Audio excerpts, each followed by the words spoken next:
Эне тууралуу аңгеме. Үн коштоп жолоштурган Эрнест Хияз. Бул 80-жылдарда ырасында болгон окуя дешет.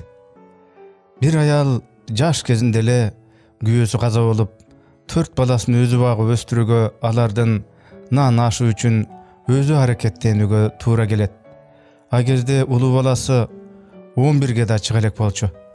Атасы тирүү кезде балдарды эч нерседен кемитпей, үй бүлө тиричилигине тың болчу. Аны ажал алып кеткен соң бүт түйшүк эненин мойнуна жүктөлдү. Байкуш аял балдарым жакшы тарбия көрсүн деп бүт болгон күчүн жумшады. Акча табам деп күнү түнү кандай гана түшүктөнбөдү. Күндүзү иштесе түнкүсү келип, үй бүлө үчүн тамак жасачу.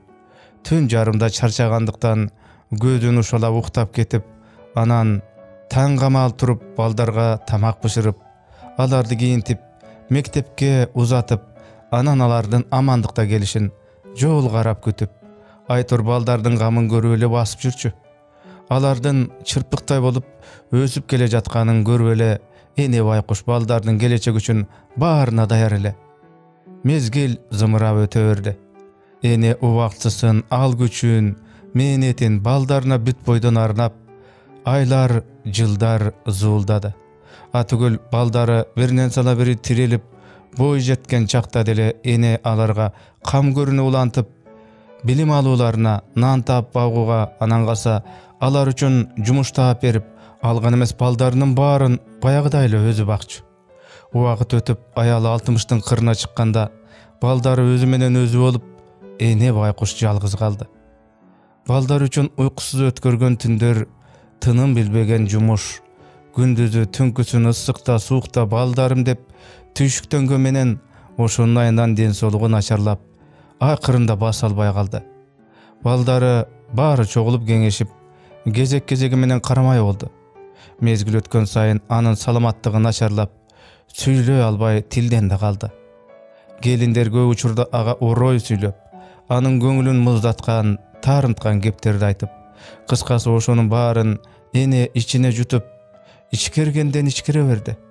Туулгандан үйлөнгөнгө чейин ар бири асырап баккан 4 баласы чоңоюп, өз алдынча болуп, өздөрү эмес, бала чакасын багууга жараган сомодой 4 жигит энени калкалап бапестеп багуунун ордуна сен кара, мен кара болушуп, ортодо түрткүнчүк кыла башташты. Аялдар болсо ого бетер мурдун чүйрүшүп, анын айынан кемпирдин уулдары улам бириникини алып барып салышып чырлашууга өтүштү. Бир күнү энени кароо кезеги кичүү баласыныкына жеткенде, ал күнү аялы менен кошо досторунукуна конокко бармакчы болуп калат. Мейманчылыктан калгысы келбеген бала энесин эмне кылууну билбей башы катат. Улуу агасына чалып конокко барганы жатышканын, ошол себептен бүгүн апасын кароого чамасы жок экенин, андыктан кемпирди агасынын үйүнө жиберерин айтканда, агасы көнбөй, эгер сен чын эле апамды үйүмө жиберчү болсоң, билип кой, эшикти ачпайм, кезек сеники өзүң кара, дейт. Ага карабастан энеси көгүм кирген чакта агасына апасын алып келет. Эшикти көпкө чейин каккылайт, бирок агасы ачпайт. Энеси ачууланып апасын эшиктин астына таштайт да: "Апамды алып келип койдум, эшиктин жанына калтырдым, мен кеттим", деп кетип калат. Эки баласынын бири-бири менен акыйлашкан ар бир сөзүн эне угуп турган эле. Баарын ойлоп, баарын эстеп, көздөрүнөн мончок жаш акты. Байкуш карыган кемпир кыймылдарга алы жок эле. Сүйлөй да албай, эчтеке кыла албай, көзүн жалжылдатып, бүрүшүп отура берди. Эшикти болсо бирөө чыгып ачып койгон жок. Карыган эне эмне болуп атат, курсагы ачпы, чаңкадыбы, уйкусу келдиби, буга кызыгып койгон жан болбоду. 4 баласына бүт өмүрүн, уйкусуз түндөрүн, ал күчүн арнаган эне уулунун үйүнүн эшигин түбүндө чүкөөдөй болуп чүрүшүп отуруп, балдарын кантип бакканын, ар бирине кантип мээрин бергенин, баарын эстеп отурду. Анан ичинен өзүнө өзү суроо берди: "Мен балдарымдын ар бирин канаттуудай калкалап, кастарлап, өзүм жебесем мейли, өзүм кийинбесем мейли деп бүт өмүрүмдү ушуларга арнабадым беле? Кантип эле ушул менин балдарым болсун? Түнкүсүн ыйлаганда gözümdü uşalap, uyku aralaş kança turdum.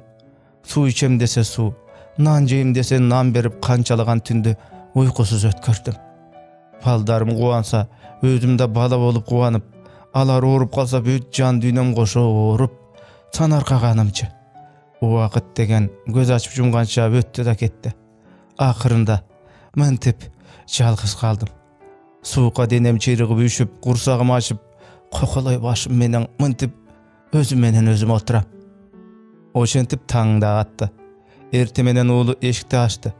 Açtı da, eşiktin tündü jüregi sokpoy kalgan, janı asmanga uçup ketken, kaza bolup jerde jatkan apasyn gördü.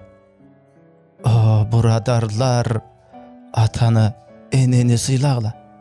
Alardı korgusaňar. Kudaydın jazasy bul düýnödele başdalyşy mümkin. Ata menen eneňerge men gerekten çygyp kalgan turbaýymby? Aşykça juk bolup kalgan okşoýun dep ыңгайсыз sezimge galyşyna, alarga jol berbegile. Apaňarga telefon çalgyla. Balkim aga bir nerse öte gerek bolup jatkandyr. Ateňerge tez-tez baryp turgula. Alar menen çogu jaşagla. Alarga jylуулuk tartulap göňül burgula. Merim tartulakla. Alar silerden göňül bölüşüňerge muhtaç. Alardy taştap salbagla. Uuldaryňar, kızdaryňar silerden ata-eneňerge kanday mamile kılıp jatkanyňardy görüp jatşat. Kaçandır bir gözde siler ata-enege kanday mamilede bolsoňar, baldaryňar da ta goşondoy mamile kılaryny unutpagla.